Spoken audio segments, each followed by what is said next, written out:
ഹരേ രാമ രാമ രാമ ഹരേ ഹരേ. ഹരേ കൃഷ്ണ കൃഷ്ണ കൃഷ്ണ ഹരേ ഹരേ.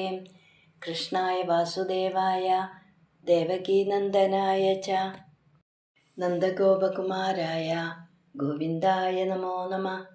എല്ലാ സജ്ജനങ്ങൾക്കും നമസ്കാരം. ഇന്ന് 65-ാമത്തെ ദശകം നോക്കാം. ഗോപികളുടെ ഭഗവത് സമീപ പ്രാപ്തി. ഒന്നാമത്തെ ശ്ലോകം. ഗോപീജനായ കഥിതം നിയമാവസാനേ മാരോത്സവം ത്വമത സാധയിതും പ്രവൃത്ത സാന്ദ്രേണ ചാന്ദ്രമഹസാ ശിശിരീകൃതാശേ പ്രാപൂരയോ മുരളികാം യമുനാവനാന്തേ. പദമുറിച്ച് പറയാം. ഗോപീജനായ കഥിതം നിയമാവസാനെ മാരോത്സവം ത്വമഥ സാധയിതും പ്രവൃത്തഃ സാന്ദ്രേണ ചാന്ദ്രമഹസാ ശിശിരീകൃതാശേ പ്രാപൂരയഃ മുരളികാം യമുനാവനാന്തേ.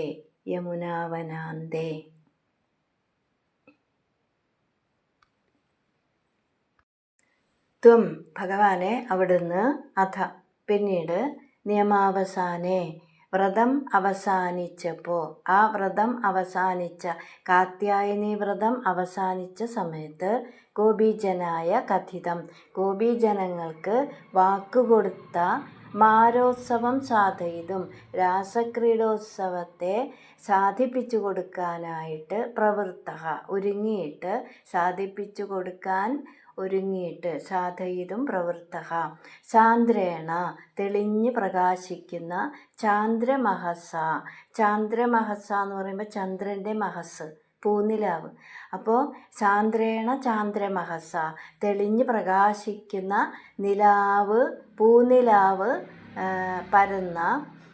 പൂനിലാവ് പരന്നു കിടക്കുന്ന ശിശിരീകൃത ആശേ ദിക്കുകളിലെല്ലാം കുളിർമ പരത്തിക്കൊണ്ട്, അപ്പോൾ ശീതകിരണങ്ങളെ കൊണ്ട് ദിക്കുകളെല്ലാം കുളിർമ പരത്തിക്കൊണ്ട് യമുനാവന അന്തേ യമുനാ തീരത്ത് യമുനാ തീരത്തിലെ ആ കാട്ടുപ്രദേശത്ത് മുരളികാം പ്രാപൂരയഃ മുരളി ഓടക്കുഴൽ ഊതി. പ്രാപൂരയഃ ഒരു പ്രത്യേക രീതിയിൽ ഊതി എന്നാണ്, ഊന്നി വിളിച്ചു. അടുത്ത 5 ദശകം കൊണ്ട് രാസക്രീഡ വർണ്ണിക്കുകയാണ്. 60-ാമത്തെ ദശകത്തിൽ പറഞ്ഞതായ ആ കാത്യായനി വ്രതത്തിൻ്റെ അവസാനത്തിൽ, നിയമാവസാനേ ആ വ്രതത്തിൻ്റെ അവസാനത്തിൽ ഗോപീജനായ കഥിതം ഗോപികമാർക്ക് വാക്ക് കൊടുത്തതനുസരിച്ച്, അന്ന് കൊടുത്ത വാക്ക് അനുസരിച്ച് ആ രാസക്രീഡോത്സവത്തെ നിറവേറ്റാനായിട്ട് ചന്ദ്രൻ്റെ തെളിഞ്ഞു പ്രകാശിക്കുന്ന പൂനിലാവത്ത് ശീതകിരണങ്ങളെ കൊണ്ട് ദിക്കുകളിലെല്ലാം കുളിർമ പരത്തിയിട്ട് യമുനയുടെ തീരത്ത് ഭഗവാൻ ആ ദിക്കുകളെല്ലാം കുളിർമ പരത്തിയ യമുനയുടെ തീരത്ത് ഭഗവാൻ ഓടക്കുഴൽ ഊന്നി വിളിച്ചു എന്ന് പറയുമ്പോൾ പ്രാപൂരയഃ എല്ലാ ഗോപികമാരും കേൾക്കണം, അറിയണം എന്ന ഭാവത്തിൽ എത്ര കേട്ടാലും മതി വരാത്ത മാധുര്യത്തോടു കൂടിയിട്ട് ഭഗവാൻ അങ്ങനെ ഓടക്കുഴൽ ഊതാൻ തുടങ്ങി. അടുത്തത് 2-ാമത്തെ ശ്ലോകം. സമ്മൂർച്ഛനാഭിരുദിതസ്വരമണ്ഡലാഭി സമ്മൂർച്ഛയന്തമഖിലം ഭുവനാന്തരാളം ത്വദ്വേണുനാദമുപകർണ്യ വിഭോ തരുണ്യസ്തത്താദൃശം കമപി ചിത്തവിമോഹമാഭൂ. പദമുറിച്ച് പറയാം.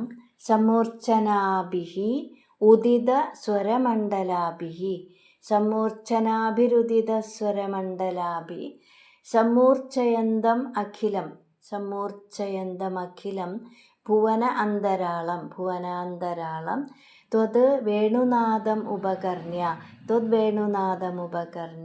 വിഭോ തരുണ്യസ്തത്താദൃശം കമപി ചിത്തവിമോഹമാഭുഃ. ഉദിത സ്വരമണ്ഡലാഭിः സമൂർച്ഛനാഭിः. ഷഡ്ജം മുതലായ സപ്തസ്വരങ്ങൾക്ക് വ്യക്തത വരുത്തി ആരോഹണ അവരോഹണ ക്രമ ഭേദങ്ങളാൽ അഖിലം ഭുവന അന്തരാളം ലോകത്തിനുള്ളിലുള്ള സകലത്തെയും സമൂർച്ഛയന്തം നന്നായി മോഹിപ്പിക്കുന്നതായ വിഭോ ഗുരുവായൂരപ്പ, ത്വത് വേണുനാദം ഉപകർണ്യ അങ്ങയുടെ വേണുഗാനം കേട്ടിട്ട് തരുണ്യഃ തത്താദൃശം കമപി ചിത്തവിമോഹം ആബുഹു. ആ തരുണിമാരായ ഗോപികമാരെ എതിരില്ലാത്ത അവാച്യമായ എന്ന് പറയുമ്പോൾ, തത്താദൃശം എന്ന് പറയുമ്പോൾ ഇതുപോലെ വേറൊന്നില്ല, അങ്ങനെ ഒന്നിനോടും ഉപമിക്കാൻ സാധിക്കാത്ത കമപി ഏതോ ഒരു അവാച്യമായ ഒരു ചിത്തവിമോഹം ആബുഹു ഒരു മാനസികാവസ്ഥയെ പ്രാപിച്ചു. ഇവിടെ ഉദിതസ്വരമണ്ഡലാഭിः സമൂർച്ഛനാഭിः ആരോഹണ അവരോഹണ ക്രമത്തിൽ ഉദിച്ചു വരുന്ന വ്യക്തതയോടുകൂടിയ ഷഡ്ജം തുടങ്ങിയ സപ്തസ്വരങ്ങളുടെ നാദം കൊണ്ട് ലോകത്തിലെ സകല ചരാചരങ്ങളെയും മോഹിപ്പിക്കുന്ന ഗുരുവായൂരപ്പ, അങ്ങയുടെ വേണുഗാനം കേട്ടിട്ട് തരുണിമാരായ ഗോപികമാരെ തത്താദൃശം കമപി ചിത്തവിമോഹം ആബുഹു. തത്താദൃശം ഇതുപോലെ വേറൊന്നില്ലാത്ത എന്ന് പറയുമ്പോൾ ഒന്നിനോടും ഉപമിക്കാൻ സാധിക്കാത്ത അനിർവാച്യമായ ഒരു ആനന്ദത്തെ, അവാച്യമായ ഏതോ ഒരു അനുഭൂതിയെ പ്രാപിച്ചു. അപ്പം ഇവിടെ ഈ വേണുനാദം എന്ന് പറയുമ്പോൾ ഗോപികമാരെ കേൾക്കാൻ വേണ്ടി മാത്രം ഭഗവാൻ ആ സമയത്ത് ഓടക്കുഴൽ വിളിക്കുകയാണ്. അപ്പോൾ അതുകൊണ്ട് തന്നെ അത് വളരെയേറെ സവിശേഷതയോടുകൂടിയതായിരുന്നു. അപ്പോൾ ഗോപികമാരെ ആകർഷിക്കാൻ വേണ്ടിയുള്ളതായിരുന്നത് കൊണ്ട് തന്നെ ആ ഗോപികമാർ അത് കേട്ടപ്പോൾ അവർണ്ണനീയമായ ആനന്ദം കൊണ്ട് വല്ലാത്ത പറഞ്ഞറിയിക്കാൻ സാധിക്കാത്ത ഒരവസ്ഥയെ പ്രാപിച്ചു. ഇനി മൂന്നാമത്തെ ശ്ലോകം. താഗേഹകൃത്യ നിരതാസ്തനയ പ്രസക്താഃ കാന്തോപസേവനപരാശ്ച സരോരുഹാക്ഷ്യ സർവം വിസൃജ്യ മുരളീരവമോഹിതാസ്തേ കാന്താരദേശമയി കാന്തതനോ സമേതാ. പദമുറിച്ച് പറയാം. താ ഗേഹകൃത്യനിരതാഃ തനയപ്രസക്താഃ ഗേഹകൃത്യനിരതാസ്തനയപ്രസക്താഃ കാന്ത ഉപസേവനപരാഃ ച കാന്തോപസേവനപരാശ്ച സരോരുഹാക്ഷ്യഃ സർവം വിസൃജ്യ മുരളീരവമോഹിതാസ്തേ കാന്താരദേശമയി കാന്തതനോ സമേതാഃ. താഹ സരോരുഹാക്ഷ്യഃ സുന്ദരിമാരായ ആ തരുണിമാർ ഗേഹകൃത്യനിരതാഹ ചില ഗോപികമാർ വീട്ടുകാര്യങ്ങളിൽ ഏർപ്പെട്ടുകൊണ്ടിരുന്നു. കൃഷ്ണൻ കൃഷ്ണൻ്റെ ആ വേണുനാദം കേൾക്കുന്ന സമയത്ത് ഗോപികമാരിൽ ചിലർ വീട്ടുകാര്യങ്ങളിൽ ശ്രദ്ധിച്ചുകൊണ്ടിരുന്നു. ചിലരാണെങ്കിൽ തനയപ്രസക്താഹ കുട്ടികളെ പരിചരിച്ചു കൊണ്ടിരുന്നു. ഇനി വേറെ ചിലർ കാന്തോപസേവനപരാച്ച ഭർത്തൃശുശ്രൂഷയിൽ അങ്ങനെ താല്പര്യമുള്ളവരായിട്ട് അങ്ങനെ ഇരുന്നു. ഐ കാന്തതനോ അല്ലയോ കാന്തതനോ മോഹനാംഗ എന്ന് പറയുമ്പോൾ മന്മഥൻ അല്ലേ. അപ്പോൾ തേ മുരളീരവമോഹിതാഹ ഭഗവാനെ അങ്ങയുടെ ആ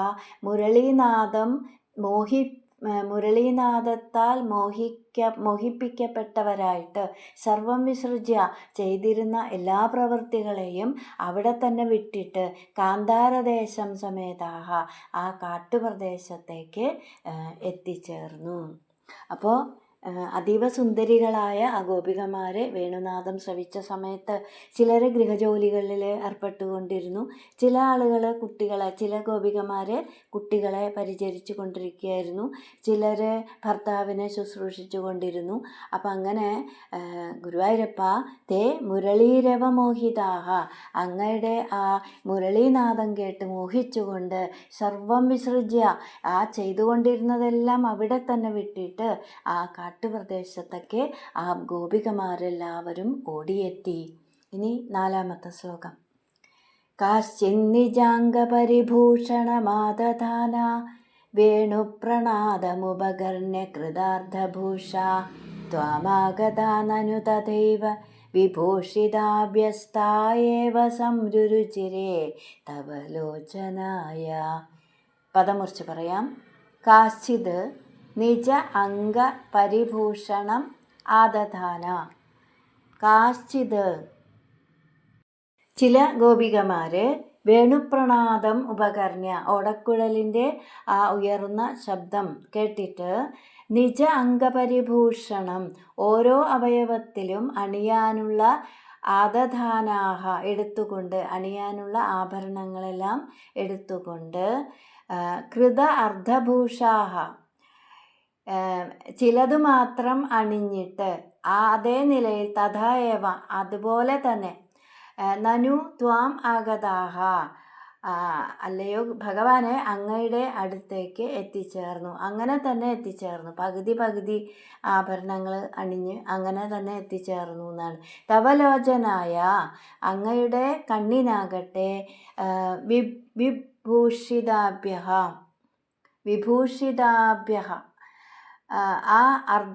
വിഭൂഷിതകൾ താഹ ഏവ അവരെ തന്നെ സംരുചിരെ നന്നായി ഇഷ്ടപ്പെട്ടു എന്ന് പറയുമ്പോൾ ഇവിടെ ആ മനോഹരമായ മുരളീരവം കേട്ട ഗോപികമാരിൽ ചിലർ കൃഷ്ണൻ എത്തിയിട്ടുണ്ട് എന്നറിഞ്ഞിട്ട് ഭഗവാനെ കാണാൻ തിടുക്കപ്പെട്ടിട്ട് വസ്ത്രങ്ങൾ ആഭരണങ്ങൾ ഇതൊക്കെ സ്ഥാനം മാറ്റി ധരിച്ചു എന്നാണ് പറയണത്. കാലിലിടേണ്ടത് കയ്യിലിടേണ്ടത് കാലിലും ഇട്ടു. അതുപോലെ ചിലർ ഒരു കാതിൽ കമ്മലിട്ടു, മറ്റേ കാതിലിട്ടില്ല. അതുപോലെ അരയിൽ ചുറ്റേണ്ട വസ്ത്രം തോളിലിട്ടു, തോളിൽ ഇടേണ്ടത് അരയിൽ കെട്ടി. ഇങ്ങനെ ചില ആഭരണങ്ങൾ അണിയാതെ അവർ കയ്യിൽ തന്നെ അങ്ങനെ പിടിച്ചിരിക്കുകയാണ്.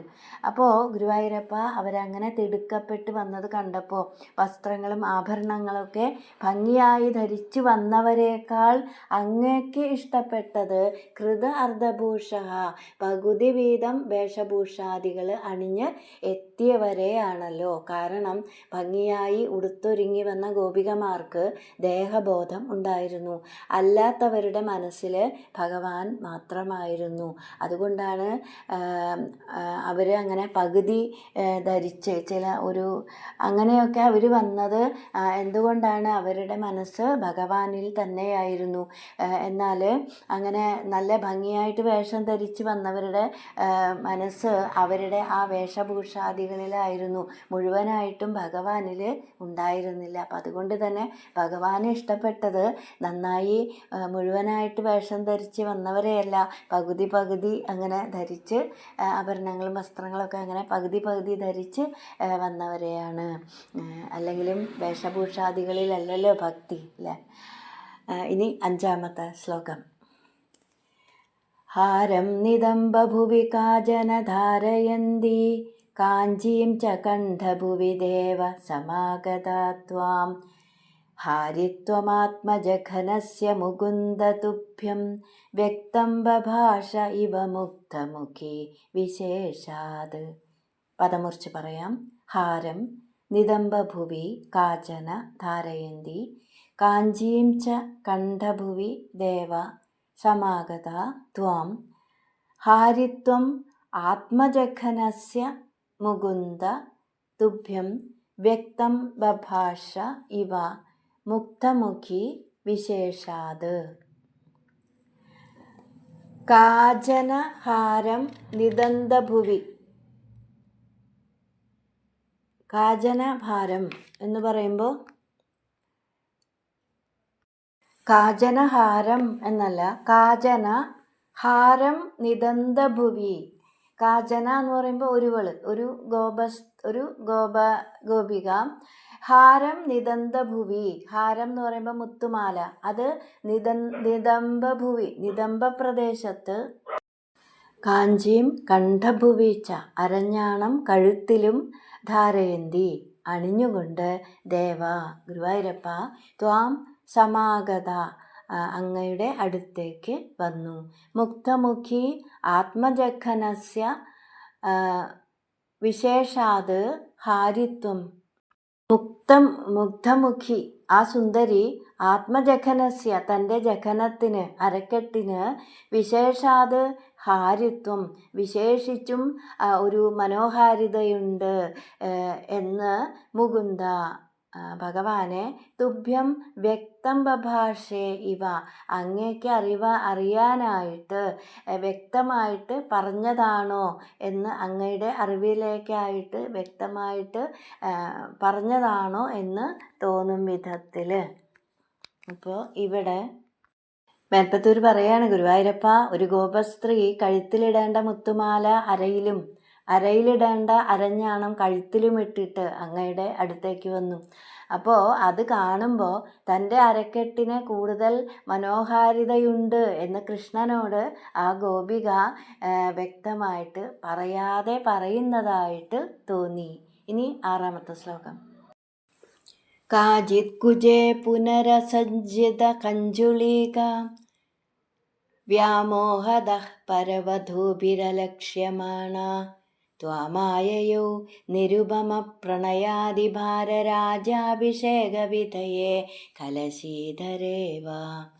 പദമുറിച്ച് പറയാം. കാചിത് കുജേ പുനഃ അസജ്ജിത കഞ്ജുളീക വ്യാമോഹതഃ പരവധൂഭിരലക്ഷ്യമാണ ത്വാമായയോ നിരുപമ പ്രണയ അതിഭാര രാജാഭിഷേക വിധയേ കലശീധര ഇവ.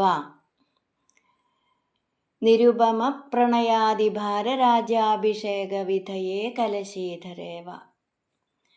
കാചിത് ഇനി ഒരു ഗോപസ്ത്രീ പുനഃ വീണ്ടും ഒരു ഗോപിക വീണ്ടും വ്യാമോഹതഃ എന്തെന്നില്ലാതെ വ്യാമോഹിച്ചുകൊണ്ട് അന്ധാളിച്ചുകൊണ്ട് കുജേ ആ സ്തനത്തിൽ അസജ്ജിത കഞ്ജുളീക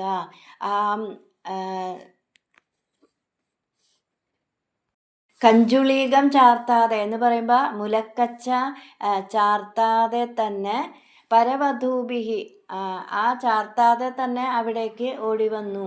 വ്യാമോഹതഃ മോഹിച്ചുകൊണ്ട് പരവധൂഭിഹി മറ്റുള്ള ഗോപികമാരും അലക്ഷ്യമായിട്ട് എന്ന് പറയുമ്പോൾ വേണുഗാനം കേട്ട് മോഹിച്ചിരുന്നത് കൊണ്ട് മറ്റുള്ള ഗോപികമാർ അത് കണ്ടതുമില്ല.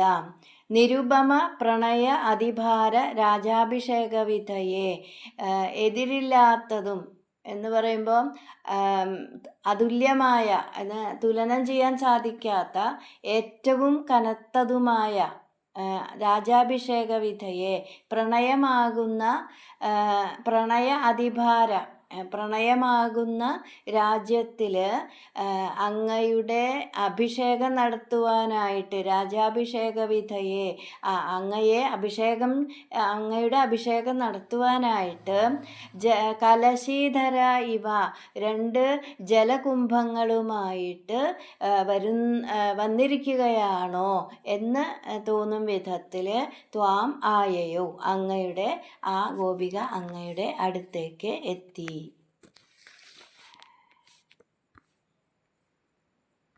അപ്പോൾ വേണുനാഥം കേട്ടപ്പോൾ ആ ഗോപികമാരൊക്കെ ഓടി വരികയാണ്. അപ്പോൾ അവരുടെ വരവ് എങ്ങനെയായിരുന്നു എന്ന് പറയുകയാണ് ഇവിടെ.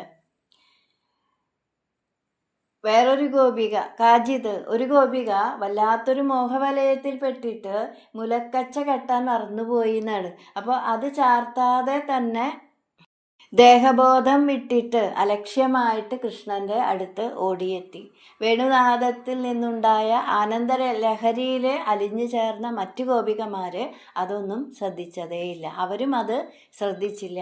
അപ്പോൾ ഇവിടെ മേൽപ്പത്തൂർ പറയാണ്, ആ ഗോപികയുടെ വരവ് കണ്ടാൽ നിരുപമ പ്രണയാദിഭാര രാജാഭിഷേക വിധയെ കലശീധരായിവ അതുല്യവും കനത്തതുമായ പ്രണയമാകുന്ന രാജ്യത്തിൽ ഗുരുവായൂരപ്പ അങ്ങയുടെ അഭിഷേകം നടത്താനായിട്ട് 2 ജലകുംഭങ്ങളുമായിട്ട് വരികയാണോ എന്ന് തോന്നിപ്പോയി. ഇനി 7ാമത്തെ ശ്ലോകം. കാശ്ചിത് ഗൃഹാത് കില നിരേതുമപാരയന്ത്യസ്ത്വാമേവ ദേവഹൃദയേ സുദൃഢം വിഭാവ്യ ദേഹം വിധൂയ പരചിസുഖരൂപമേകം ത്വാമാവിശൻ പരമിമാനനു ധന്യധന്യാഃ. പദമുറിച്ച് പറയാം. കാശ്ചിത് ഗൃഹാത് കില നിരേതും അപാരയന്ത്യഃ ത്വാം ഏവ നിരേതുമപാരയന്ത്യസ്ത്വാമേവ ദേവ ഹൃദയേ സുദൃഢം വിഭാവ്യ ദേഹം വിധൂയ പരചിത് സുഖരൂപം ഏകം പരചിത് സുഖരൂപമേകം ത്വാമാവിശൻ പരമിമ നനു ധന്യധന്യാഃ. കാശ്ചിത് ഇനിയും ചില ഗോപികമാര് ഗൃഹാത് നിരേതും അപാരയന്ത്യഃ കില വീട്ടിൽ നിന്ന് പുറത്ത് ചില ഗോപികമാർക്ക് വീട്ടിൽ നിന്ന് പുറത്ത് കടക്കാൻ കഴിയാതെ വന്നുവല്ലോ. അപാരയന്ത്യഃ കില കഴിയാതെ വന്നുവല്ലോ. അപ്പോൾ ദേവാ ഗുരുവായൂരപ്പ ത്വാം ഏവ ഹൃദയെ സുദൃഢം വിഭാവ്യ അങ്ങയെ തന്നെ ഹൃദയത്തിലെ നല്ലതുപോലെ ഉറപ്പിച്ചിട്ട് ദേഹം വിധൂയ അവരുടെ ഭൗതിക ശരീരം ഉപേക്ഷിച്ചിട്ട് പരജിത് സുഖരൂപം ഏകം ജ്ഞാനാനന്ദ സ്വരൂപനും അദ്വിതീയനുമായ ത്വാം ആവിശൻ അങ്ങയെ പ്രാപിച്ചു. നനു ഇമാഹ പരം ധന്യധന്യാഹ അല്ലേ ഇവരല്ലോ അത്യന്തം ഭാഗ്യശാലികള്. അപ്പോൾ മേൽപ്പത്തൂര് പറയുകയാണ് ഗുരുവായൂരപ്പ ചില ഗോപികമാർക്ക് ഗൃഹാത് നിരേതും അപാരയന്ത്യഃ കില ബന്ധുജനങ്ങൾ തടഞ്ഞതുകൊണ്ട് വീട്ടിൽ നിന്ന് പുറത്തിറങ്ങാൻ കഴിഞ്ഞില്ലല്ലോ. അവർ അങ്ങയെ തന്നെ മനസ്സിൽ ഉറപ്പിച്ചു നിർത്തിയിട്ട് ഹൃദയെ ത്വാമേവ സുദൃഢം വിഭാവ്യ അങ്ങനെ ഉറപ്പിച്ചു നിർത്തിയിട്ട് ഭൗതിക ശരീരത്തെ വിട്ടിട്ട് പരമാനന്ദ സ്വരൂപനും അദ്വിതീയനുമായ അങ്ങയെ പ്രാപിച്ചു.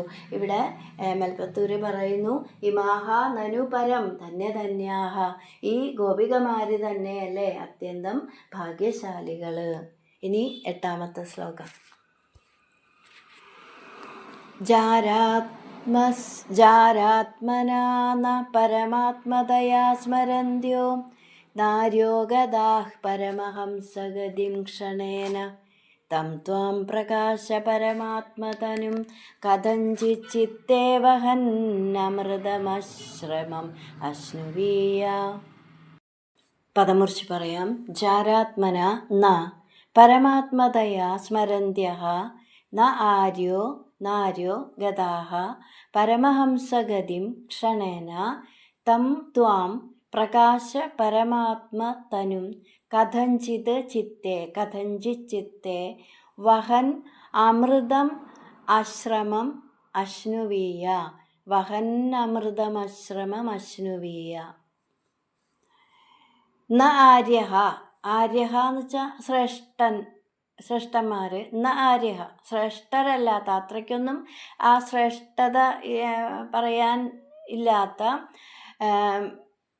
വെറും സ്ത്രീകൾ എന്ന് പറയുമ്പോൾ സാധാരണ സ്ത്രീകൾ ന ആര്യഹ സാധാരണ സ്ത്രീകൾ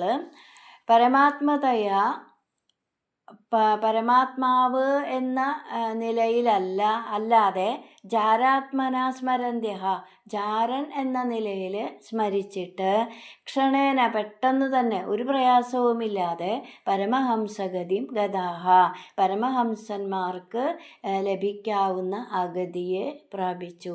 പ്രകാശ പരമാത്മതനും തം ത്വം പ്രകാശ പരമാത്മതനും തെളിഞ്ഞ പരമാത്മസ്വരൂപത്തോടുകൂടിയ തം ത്വം ആ അങ്ങയെ കഥഞ്ചിത് ചിത്തേ വഹൻ ഏതു പ്രകാരത്തിലാണെങ്കിലും ചിത്തേ വഹൻ മനസ്സിൽ ധരിച്ചുകൊണ്ട് അശ്രമം ഒരു പ്രയാസവും കൂടാതെ അമൃതം അശ്നുവീയ അമൃതത്തെ അഥവാ മോക്ഷത്തെ പരമാനന്ദത്തെ അനുഭവിക്കാൻ സാധിക്കണേ. ഇത് മേൽപ്പത്തൂരിൻ്റെ പ്രാർത്ഥനയാണ്.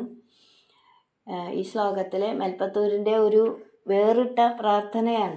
ഗുരുവായൂരപ്പ നേരത്തെ പറഞ്ഞ ഭാഗ്യശാലിനികൾ സാധാരണ സ്ത്രീകളാണെങ്കിൽ പോലും നേരത്തെ പറഞ്ഞതെന്ന് വെച്ചാൽ കുറച്ച് പേര് അങ്ങനെ വീട്ടിൽ നിന്ന് ഇറങ്ങാൻ പറ്റാത്തത് കൊണ്ട് അവർ മോക്ഷത്തെ പ്രാപിച്ചു.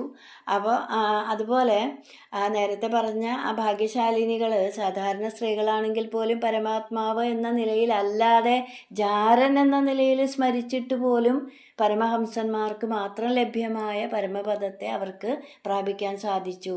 അപ്പോൾ ഭഗവാനെ അതുപോലെ ഏതെങ്കിലും വഴിക്ക് എന്തെങ്കിലും തരത്തിൽ അങ്ങയെ മനസ്സിൽ ഉറപ്പിക്കാൻ എനിക്ക് സാധിക്കണേ, അങ്ങനെ പ്രയാസം കൂടാതെ പരമാനന്ദത്തെ അനുഭവിക്കാൻ എനിക്ക് സാധിക്കണേ എന്ന് മേൽപ്പത്തൂർ പ്രാർത്ഥിക്കുകയാണ്. ഏന കേനാഭ്യുപായേന മനകൃഷ്ണേ നിവേശയേത് അല്ലേ. ഇനി 9ാമത്തെ ശ്ലോകം. അഭ്യാഗതാഭിരഭിതോ വ്രജസുന്ദരീഭിർമുക്തസ്മിതാർദ്രവദന കരുണാവലോകി നിസ്സീമകാന്തിജലധിസ്ത്വമവേക്ഷ്യമാണോ വിശ്വേഗഹൃദ്യഹരമേ പവനേശരോഗാൻ. പദം മുറിച്ച് പറയാം. അഭ്യാഗതാഭിരഭിതഃ വ്രജസുന്ദരീഭിഃ മുഗ്ധസ്മിത ആർദ്രവദനഃ വ്രജസുന്ദരീഭിർമുഗ്ധസ്മിതാർദ്രവദനഃ കരുണാവലോകി നിസ്സീമകാന്തി ജലധിഃ ത്വം അവേക്ഷ്യമാണഃ നിസ്സീമകാന്തിജലധിസ്ത്വമവേക്ഷ്യമാണഃ വിശ്വേഗഹൃദ്യ ഹര മേ പവനേശ രോഗാൻ. അഭിതഃ അഭ്യാഗതാഭിഃ ഇരുവശത്തുമായിട്ട് ചുറ്റുമായിട്ട് നിരന്നു